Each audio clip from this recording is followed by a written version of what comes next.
Peace and blessings, peace and blessings. You already know what it is, man. It's Plotting Progress Podcast, Gia episode 13. 13. Episode 13, man. We got a wonderful, dope guest, landowner, Nia. She owns some land in is it Southern Arizona? Yeah, I'm Southeast Arizona. Southeast Arizona. Y'all hear them Southeast Yeah. Arizona. coyotes? Yeah, yeah, Southeast Arizona. Y'all hear the coyotes? What'd you say? Y'all hear them You said, coyotes? Oh yeah, oh yeah, yeah, yeah. them the real And the coyotes. real coyotes. Yeah. Mhm. But yeah, man, you already know what it Man, is, I man. This opened my door episode one 13. day. Damn. Damn, that's crazy. But yeah, good to see y'all again, man. Good to do another episode this week. Got a special guest, but we're gonna go ahead and let Bilal kick it off with who spit those bars. Who spit those bars? I'm for sure y'all not gonna know this, so there's a couple of reasons why I picked this. I'm gonna spit it real quick. It is uh,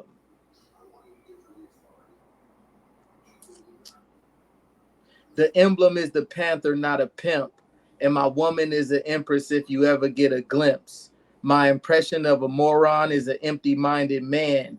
For an imbecile, death is imminent. Understand? I'm gonna, I'll give one hint. It's a mixtape. I'm gonna step out of this one. I have no idea. I don't Is it old school or new school, at least? Good question. It came out within the last 15 years.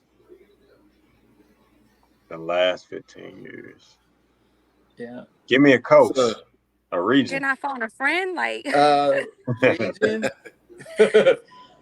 Region. The DJ on the mixtape is from the South. it's DJ Drama with Dead Prez. Yeah. Yeah, Yeah. Yeah, that was Dead Prez. that song is the M dominant, but that's M1 solo track. He just spit like 20 something bars or 32 bars or something, just all hot flame. But I picked that track because that whole album is revolutionary thinking. You feel me? That's one of the albums that even pushed me forward and conscious thinking. So man, anybody that's want to just change your vibration but still listen to some solid hip hop, definitely check out that album. It's DJ Drama Gangsta Grills, revolutionary but gangster grills. You feel me? All Yeah, right. Yeah. So, Dead Prez. I'm kicking myself because this is the second song from that mixtape that we've done on Plot and Progress. It is. And you ain't listened to it Hey yet. man, that Yeah. mixtape so hard. Yeah, it is. But M1 from down south. I think the other cat, Stickman, is from New York. I think M1 moved to New York, and that's when they formed Dead Prez. Okay, I thought got you. Yeah. Yeah. I thought one was from DC or something like that, or Virginia. Well, that's considered the That's South. still South, yeah. Yeah. Yeah. Yeah, that's So dope bars for sure. yeah, Nia, we definitely want to kick off this conversation. Me and you chopped it up a little bit, so I heard just some of the amazing things that you're doing, but I want to give you an opportunity to share as well. So if you don't mind introducing yourself, let the people know who you are, where your land is at, how much land you have, and just a quick introduction, and then we'll go ahead and kick it off. okay, cool. Well, I'm Nia. Hey, uh, I am on 40 acres in Arizona. I live in Pierce, so we are an hour and like 15 minutes away from Tucson. We're right by the border. So, like we talked about earlier, I run into Border Patrol during the season all the time. And to be honest, I'm not nice to them. They confiscate my weed, and once you take my pride and joy, that's it. We not friends. So, I'm not the nicest when I go through there, but yeah, we're on 40 acres. I'm registered through the state of Arizona as a farmer. So, I farm sage and mushrooms. We just Mm. acquired our first supply, or we just acquired our first restaurant, so we're a supplier for them. and we just got two sponsors as well. So we're out here. We're out here in the high desert, and it's just me, my son. We just got a neighbor, and someone else is renting out one of my RVs. So we're out here doing it in the high desert with our animals and our little community that we're building. Man, salute. That is dope. That's amazing. I know that's what I was getting ready to jump into as well. The Farmula. Can you give us a little bit of insight on that? Yeah. So I farm mushrooms and sage. And I like a lot of wordplay. I don't know what that is about me, but I really like it. So I wanted to do like a blueprint of how to not manipulate the system, but to regain what was once ours. We no longer have, total control over things that are innate to us. So I wanted to try to do like a blueprint to show people what can be accomplished, especially off grid. We don't have any city power, city water, or anything. So it's literally just a blueprint of how to make this system, this physical system, work for you. Mm. Yeah, that's amazing. You said sage and mushrooms. I did, yes. Okay, what type of mushrooms specifically? Pink oyster, blue oyster, Italian oyster, and black king oyster. Mm. Are you Nobody vegan really. I am. or I'm completely vegetarian? plant based. Oh, plant based. Okay, We've been plant okay. based for I think like 8 years. Oh, that's awesome. And then you said, how long have you been where you are? I moved out here in 2023, so March of last year. Okay, okay. Kylon, did you have a question? You look like you had some. Yeah, yeah. I just wanted to, I suppose, unpack a little bit of the sister's current status. So you mentioned it's just yourself and your son on your property, correct? Right now, we Okay, just got a tenant that moved in. She got her cabin delivered like a week ago, and I have someone else moving into an RV on the 28th, so this weekend. okay. But yourself and your son are somewhat of the nucleus of the situation. So considering Oh that, yeah. you know, single mother, black, younger, does your background kind of lend itself to this type of existence? Are you like kind of privy to the rural lifestyle, or is this something? Is there a particular thing that kind of led you or inspired you to kind of dive headfirst into this? Can I say bad words on a podcast? Yeah, hell yeah. Shoot, shoot, shoot. So I didn't come from this background. I am a city girl, and my whole thing is I want to legally fuck the government to make it work for me. So I come from, I would say, an upper middle class background. Both of my parents have master's degrees. They're self-employed. My family owns a successful real estate business in Texas. So this is completely foreign to them. I'm the first one in my family doing this. Um, this is not something that they would be interested in either. So, no, no, I was never accustomed to this. I didn't want to continue to pay bills, especially when COVID happened.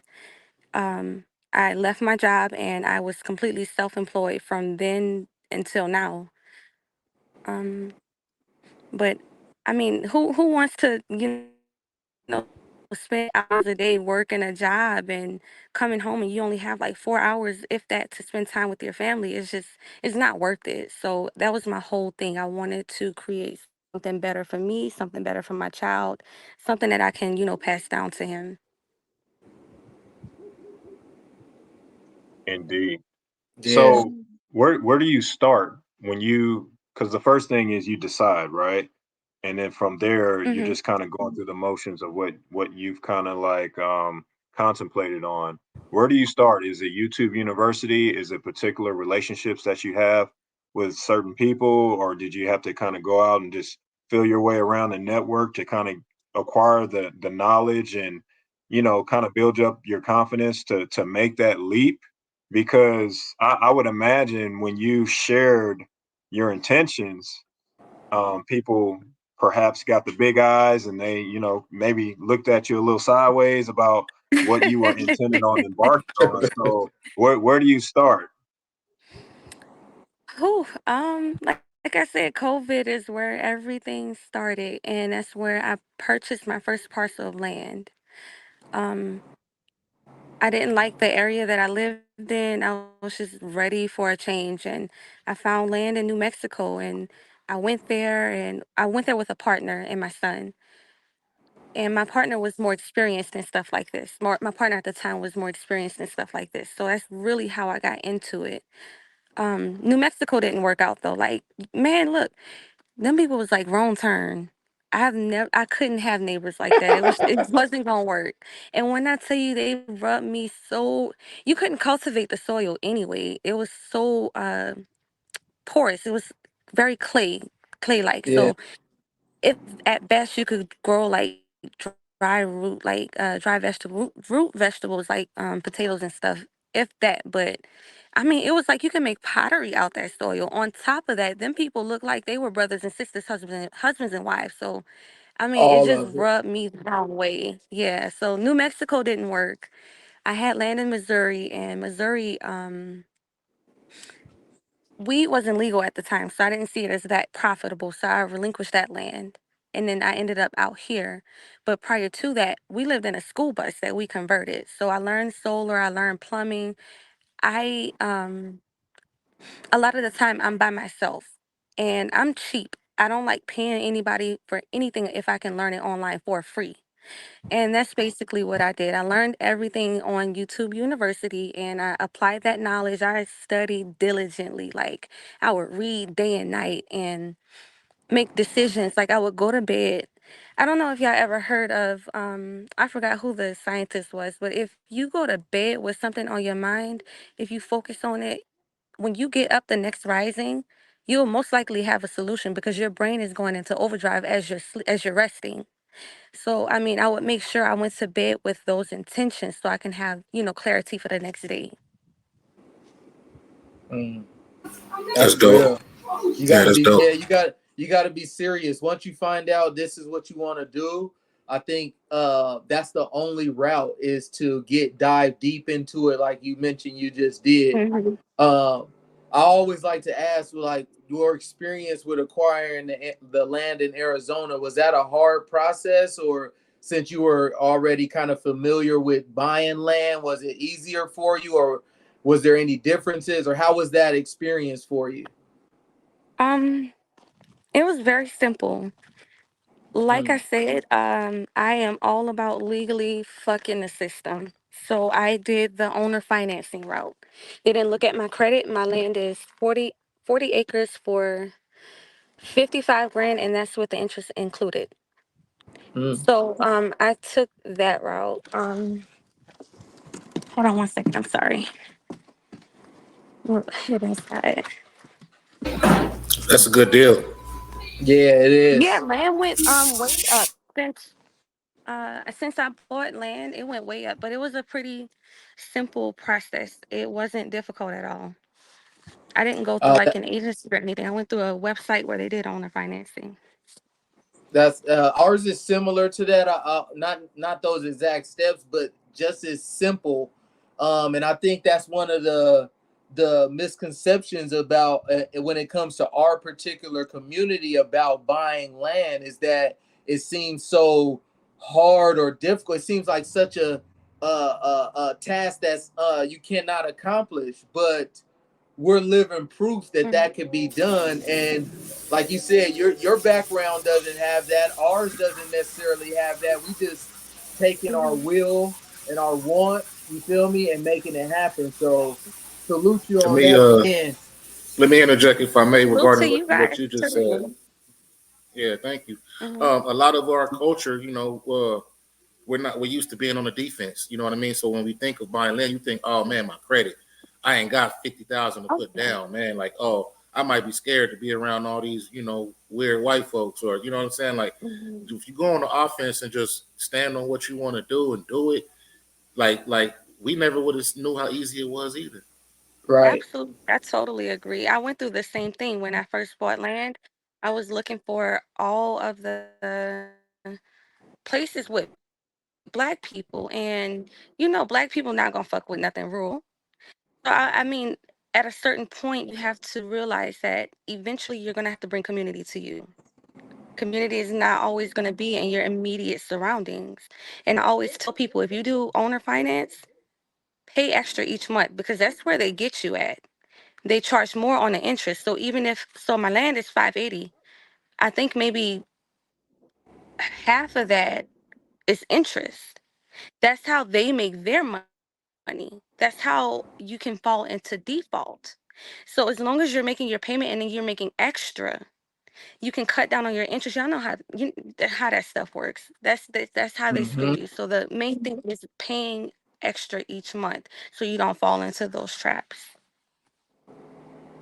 And Yeah. for my land, I For paid less sure. than 2 grand down for 40 acres. Yeah, we're gonna end up coming out that way too. We were actually looking at one point in time, but we decided to not even go visit it um for various reasons. But that's an area that we've looked at as well. So you never know, you might see us out that way also. I got a Uh, question. Regarding that Oh, I area, hope so. yeah, yeah. Hmm. Regarding that area, you said border patrol. Like, so you're what, like an hour from Mexico or something, or an hour and a half, or something like that. Let me look real quick. I don't know if it's gonna take me out of the chat if I look. Oh no, don't worry about it. But I'm I not can that far. Google it. I'm not that far from. But okay. But regarding that, do you see like coyotes? I mean not the physical coyotes, but like the Mexican coyotes. Do you see people? Do you see um like immigrants crossing the land, or say you go to the store, or do you see, you know what I mean? Like, is this like some cartel type shit, or is it more like you All see the border time. It's patrol? always the cartel. They up and down these streets, up and down these acres. No, I'm just kidding. I've Oh been shit, I here thought you for was a I was for like, year. what? For real? I'm just kidding. I've been here for a year and I've only encountered two people. And like I was saying earlier, one of them didn't have anything but a backpack. He had on tattered clothing and he was walking from the left side of my property to the right side, and I didn't see him anymore. But there's no road down there, so he had no logical reason to be down there. They he didn't bother me or anything like that. But this other guy, I pulled up to my house one day and I saw him running from one portion of my property, and he started running in circles like he was trying to figure out where to go and he was lost. He did that for about 20-ish minutes. And I mean, after that, I didn't see him anymore, and that was it. Mostly, we have okay. encountered with actual border patrol. Border patrol has come to my land in particular to ask if I've seen people that they've lost. Wow. Yeah. Yeah, I googled it. You're about 50 miles from the border, so that's fairly Mhm. close. Yeah. Mhm. Um, yeah, that's fairly close. And you said, so is that a hassle to have to deal with the border patrol being that close to the border, or Only if I have weed on me, to be honest. When I but cause it's they're legal, right? not I on a mean, it's federal legal. level. No. Oh, I okay, didn't tell okay, y'all okay. I that. got you. Yeah, no. Yeah, those So are on a feds. that's the feds. So even though on the state level it's legal, if you go to Sierra Vista to the dispensary, pick up weed, and you drive back out here and their dog detects weed, they can confiscate it. And then if you have over a certain amount, they can take you to jail. They almost got me one time because I had just re-upped and I had weed in my truck. And they took all of my stuff. They called like their chief and they were measuring it and they were going back and forth and asking questions and stuff. And they told me if you would have had just a little bit more, they would have taken me to jail. Yeah, it's serious out that way too because they don't know who's really transporting or who's just a Mhm. recreational user. I ain't giving them no passes at all. Let me make that clear. But I'm just trying to Mhm. make a logical reasoning of it. Mm. I can appreciate you trying to make a logical trying to see it from a logical perspective. I can definitely appreciate it, but I mean Right. at the end of the day they were targeting me. I at the time was in a Yeah, vehicle with absolutely. Texas plates and my windows were tinted. But the out of state plates got me every single time. Once I got my truck, they stopped messing with me. Once I had the Arizona plates, they stopped messing with me. I feel like if they think that you're ag, which I am, they're more lenient and they target you. And I just it's really unfair out here. They shut down for a while. Mhm. I had a question about like your enterprise that um you're kind of pushing right now with the sage and the mushrooms. Why those two things? And like what is that like demand driven, or is that more so your preference, something that you're comfortable with, or you have a particular interest with that? How did you kind of get into those particular things? So I wanted to make this life as easy as possible. Like I said, formula, wordplay, blueprint. Sage grows out here naturally. I don't have to manipulate anything every time it blooms by itself. I literally go pick it and mail it. That's it. That's it. Mushrooms. So I like mushrooms. Mushrooms are very versatile. Um, so that's something that I chose. And you're supposed to grow stuff that you can make a profit from and stuff that you eat. So I mean, I'm a mushroom fanatic. I can fry a mushroom, make it taste just like chicken. And I mean, there's a market for everything. As long as you know how to advertise, I've been on billboards and everything. As long as you know how to work the system, you can make anything work for you. There's a market for everything. facts. Oh, So that's awesome. I know. So you told us a little bit about the formula. What other ventures or projects do you have going on? Because I know me and you spoke briefly, and then I did my own research. But like, do you have anything coming up? Any projects you working on or anything like that? I'm running everything by myself. So I have my hands in quite a few things. I actually just made connections with well, I can't get go into detail with that yet, but we just started a nonprofit today. We acquired two sponsors. One is Papa John's and one is a local restaurant. And we're also a direct supplier for them. So when I was networking with them, we also basically put our company to the forefront, and I'm going to be their only supplier for mushrooms. So we're already in the door with a company. Aside from that, just getting the profit off the ground, getting our tenants in, taking care of our animals, getting our stuff and our seeds in the ground, taking care of our current plants. I mean, that's my day-to-day life. That's Animals. dope. What animals do you have? I have badass goats. I have goats, chickens. They are a handful. Dogs. We have cat. The cats. Everybody has a purpose too. So the cats keep the rats away, which keep the snakes away. So they eat the rats, and the snakes don't really have anything. The chicken keep the scorpions away because they like scorpions. My dogs Mm, keep the coyote away. So I have three. Well, I have two full bred. One of them. I Full have bread. two full bred. Thank you. I have two full bred Great Pyrenees and one Great mm. Pyrenees Border Collie mixture. They keep the coyote away. They keep literally everything away, and they're nocturnal. And I have a Hungarian Puli. So she's a dog with the dreadlocks, and she's a herding dog. So, I mean, that takes a lot away when we're trying to round up all of our animals and put them back into the coop. That's Mm. Yeah. dope. I like the way you Yeah. broke that down, and every animal has somewhat of well, has a purpose. Hmm. Um, and that's something that I think is foreign to a lot of people that live in the inner city. You just don't think about stuff like that. But simple things, right? It's not like you had to teach the chicken to not like the Absolutely. scorpions, right? But there's Right. an immediate benefit just for, just by having that there present. That's cool. And I like what you spoke to as far as your enterprise with the sage and the mushrooms. And I think that's a very important thing that's worth highlighting. The act of like exporting a particular good um, from your land, right? And perhaps not on a global scale yet, right?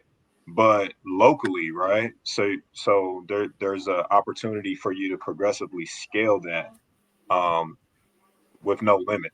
Um, Especially considering Definitely. that you don't, it's not a laborious task for you to make that available. So that's awesome. I'm glad to hear that.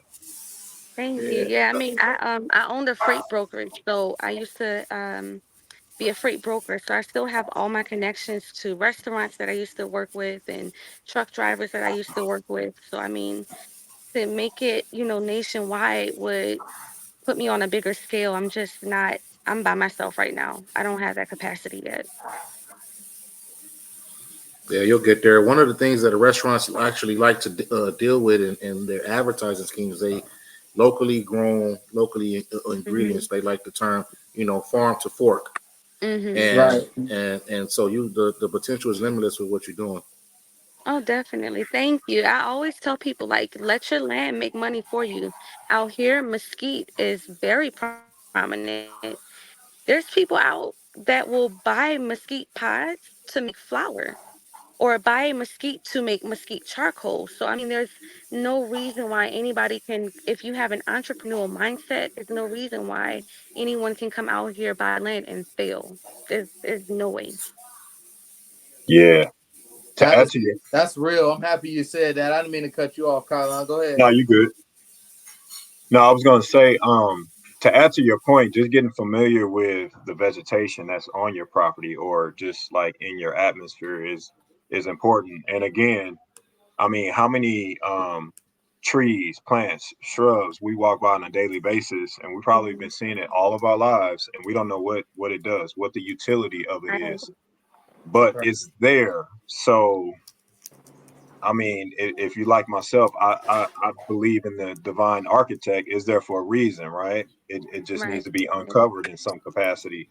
So that's something that I'm gonna task myself and our collective. Like we need to actually get to know our land on that level. Know like what's there, what can it be used for? Um, just knowing how to identify it. That simple. Just starting there. I think that's a huge like it's an example of like progressing in the knowledge of just being more acclimated to that rural landscape. I do got a question for you though. What so considering where you are and the context of like what you're doing, it's just you and your son for the most part as the nucleus. I know you got a few other individuals somewhat involved. What's your biggest challenge? Um, Mm. on a personal level, on a business level, on a security level? Like what gives you that comfort, like to be in that space as yourself, and what's your biggest challenge? I'll answer the second question first. Okay. I am not religious at all. I um I don't meditate, I don't do tarot, I don't do anything like that. I don't follow Western practices. I connect with nature, I reach out to my ancestors. I go to bed every night with my door unlocked, with mirrors facing me, with chairs facing me. I feel very protected out here. There's been times where I've almost stepped on a rattlesnake, and if I get bitten by a rattlesnake, I will literally die. I'm not gonna make it. They gonna take me out. So whenever I see them, I kill them on the spot. But I live between vortexes. I'm on sacred ground. I'm in tune with my people, so there's no reason for me to have any fear like that. My biggest challenge, personal wise, is making time for self because I run everything alone. I don't have any help. I don't have any social life. Any free time I get, I try to give that to my son. After that, I'm usually too tired to do stuff. Just me. So I smoke and go to bed. And I'm in bed at like 8. Um, So that's my biggest personal challenge. And then he and I don't live together. When I say fuck them kids, I mean fuck them kids. Like I love my baby to death, but he got his own house. Like he's in his own shit and he likes it. He's 12 and he On the feels like land? a man. Yeah, he of course he's walked Yeah, he nine. got his own Yeah, on the land. Yeah, he got his it own gets cabin. more dope. Mhm. Yeah. He gets That's out and in the rising he takes care of the animals. Like he's on a schedule. He's homeschooled. We don't play that shit. Like he's on a strict schedule. So, whenever I get free time, I cater that to him because we don't live together. So my biggest struggle on a personal level is making time for me. On a business level, nothing. That shit comes to me innate. I can sell anything to anybody. I'm not gonna say ice to a polar bear, whatever analogies, whatever. It's innate. So I mean, I don't have struggles there. Business, personal, and what was the other one? I think you covered it. Yeah. Oh, I all think you right, good. covered it. So a lot of people would consider that like a radical way of living, right? Because how many people um do most people like of our demographic, right? Mhm, Know people living that lifestyle, but especially like in the southern states, it's a lot more innate to those particular people. So I don't necessarily think it's foreign. I think it's more of a lost way of living, right? And a lot of us are, mhm, fortunately rediscovering that. So it's awesome to see you and hear you speak about this. Um, Yes, and I agree. and I, and I could tell just by your tonality, like you totally comfortable in what you're doing, and that level of confidence is good to see because I hate when people let fear deter or push them into particular situations mhm, and they're kind of like slave to that.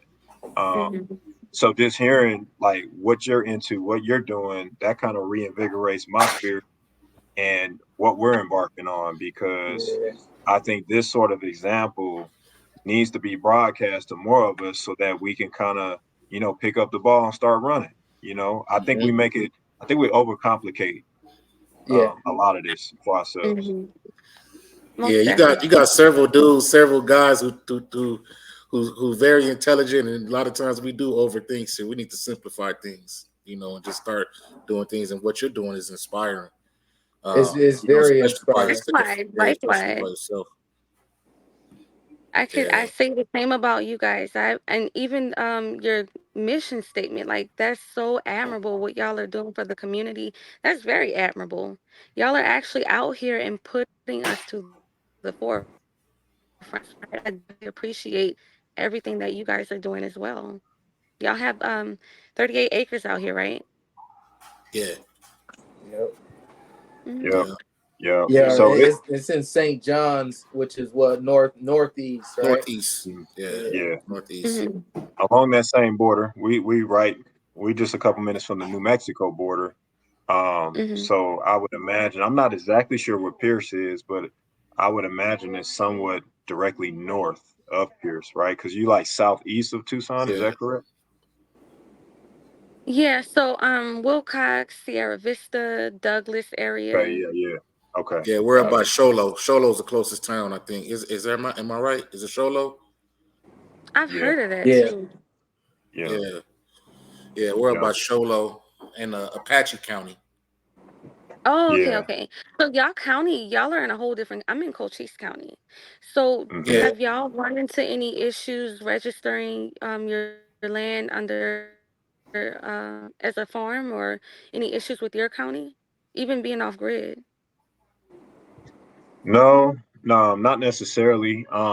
And I think for the most part, when you correspond with these smaller counties, my perception is they're looking for anything to increase their tax base, right? So the level of bureaucracy it just isn't to the extent of what you would have to kind of meander through in Maricopa County, right?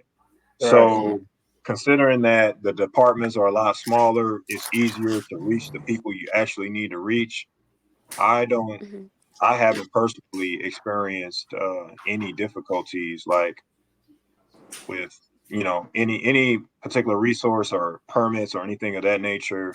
Um, I think the biggest adjustment is just getting used to the setting and the people, right, that you may encounter, right? And then that first impression thing is really apparent because they looking at you, you looking at them, they trying to figure out what kind of black folk you are, you trying to figure out what kind of white they are. Right. You know what I'm saying? You don't know until you know, right? But I've encountered a couple of, cool people just cordially. I'm not out there trying to make friends or nothing like that, but it's just an interesting interaction that you tend to have with people in those spaces for sure. I definitely Preach. So agree. I get people questioning me all the time.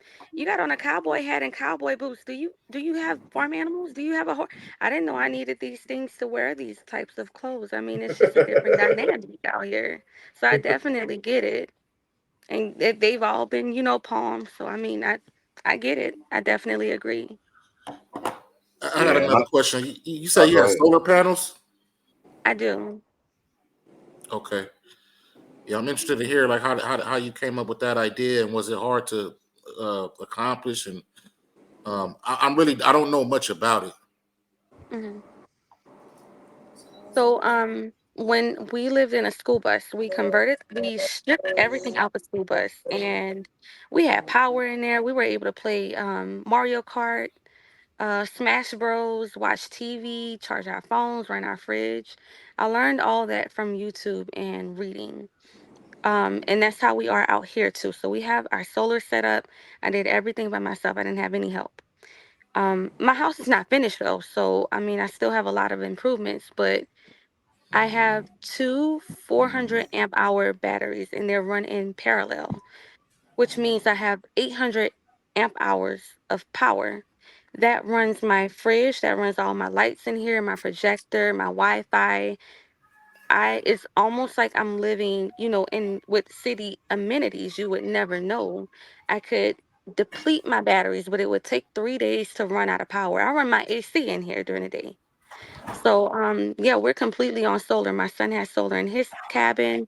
My RV has solar there, and my neighbor, I'm hooking her solar up this weekend. That's That's man. dope. That's dope.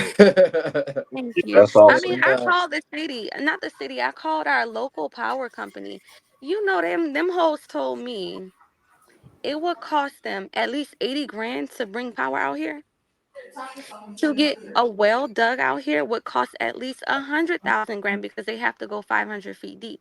So we get water delivered, and that's $100 for 2,000 gallons, and that lasted us 3 months. And we're not conservative at all. Like, I cook from scratch every day. We shower, we brush our teeth, wash dishes. That lasted us 3 months. So $100. I mean, it's definitely ways around it. Hmm? You said $100 for 2,000 gallons? Hmm. Yeah. Yeah, that's crazy. That's awesome.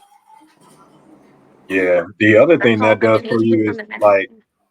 like when people need assistance or like you become somewhat of an expert on these particular areas of activity, and that has the potential to become another source of income for you, right, to be a Definitely. consultant for people that want to Definitely. dive into this. And I think that the demand for that is slowly increasing, but you spoke to it earlier. COVID put the sense of urgency in me because I do believe at some point we're going to need to I don't know if I would say revert, but we're going to need to rely on these type of skills, right? Hmm. And that's where the survival of the fittest is really going to become apparent. Like that is always the case, but right now we got so much infrastructure and everything that kind of keeps people somewhat blinded to that.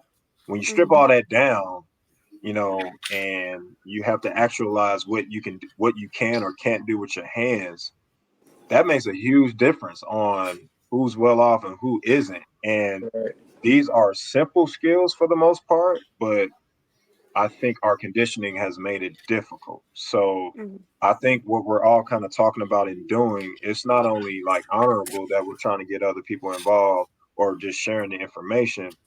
It's very necessary. because I always use Absolutely. the example like when we're in the city and the power goes out for an extended amount of time, like not just like a couple of hours, if it's like a day, and you'll see like people like literally just kind of sitting on their hands waiting for somebody to solve the problem. And if the problem doesn't get Man. solved, what do people do? So there was a particular summer. I used to live in St. Louis, and we had a bad storm. We lost power for like I think it was like 4 days or something. In the summertime, it was crazy hot, humid, and you couldn't get ice and candles, and it was just crazy. But after a couple of days, there's like a different mind state that kicks in for people, and then people start to tap into that innovation, and you start actually being resourceful with what's around you. But Mm-hmm. without that kind of like situation, we're like really wasteful and we take things for granted. So shout out to you, man, because you're doing a lot, Yeah. and these are like essential things that pretty much assure that you're gonna be okay regardless, right? Right. Yeah, Right. City could be on fire, you good. Like you in the cut, don't nobody really know you there unless they know you there. You know what I'm saying? Right. So Right. that provides another sense of security just because you're remote to an extent and you self sufficient. That's the most important thing, and that's core to what we doing. So yeah, I just want to salute you again. Thank you for joining us. I really appreciate everything you shared with us. Thank you. Yeah, and yeah, I I pretty appreciate much you have guys already too. decided that we're gonna obviously have some more conversations because I want to dive a little bit deeper and share with you some of the things that we've learned as well. But we just can't do that tonight. We'll be on here all night talking. But I'm definitely gonna follow up with you and just keep building with you. Maybe get you up there to visit what we have and we visit what you're doing and just, like I said, just share resources, share information, and build that tribe I was talking about as well. yeah, Absolutely. Absolutely. I'm definitely down. Like I said, I love what you guys are doing. Y'all are doing it for the community. And I mean, we need more of that. We need more people like us, people like y'all at the forefront. So I support everything that y'all are doing. yeah. I appreciate that. I just want to end and say most motherfuckers is sheep, and what you're doing is definitely innovative and inspirational. So yeah, like Bilal said, we definitely be chopping it up with you and getting some insight, and maybe you could consult us on getting some solar and all that type of shit because we definitely need it too. So yeah, salute. Man, look, I'm gonna hook y'all up and I'll show y'all how to do it. You can make your own business from it, make a profit, service other people. We all gonna come up. We all gonna eat. Yeah. Shit, shit. Hey, one time for that. Real shit. So where can the people find you at? Or you want to plug your website or anything that you want to plug? You can do that right now. um, I'm in between making my page a little bit more professional. I do talk a little shit on my personal page. So my personal page on Facebook is Purposely Nia. I like wordplay, so Purposely Nia. And then my website is what y'all pulled up earlier, is the Farmula.org. I have all my stuff, all information, everything about what I'm doing. We're actually having a party for my first member that's moving in here. And I asked for people, I advertised and I put on there that it's $1 to come, mostly because I don't want to give away our location, to protect our privacy. But all of the proceeds that we got, they don't go to me. They don't go to my farm. They don't go to anything except her. And a lot of people, they teeter on the word cult. Cults don't do that. Cults are not about community. I'm pulling out of my pocket and I'm pouring back into the community, not just my direct community, but the communities around us. And I mean, I think that's so important. I think everybody should, work together and build each other up. Hell Fact. yeah, that's dope. That's dope. Well, shit, man, we're gonna wrap it up. We appreciate your time. We appreciate you coming on and chopping some game with us. And this has been a dope episode, man. I appreciate, like I said, we appreciate you coming on, and we definitely gonna build for sure. Absolutely. It's a pleasure meeting you guys, and I'll definitely be sharing and telling everybody about y'all. Y'all are amazing. You as Thank you. well. You as well. Peace Thank and you. blessings. Peace.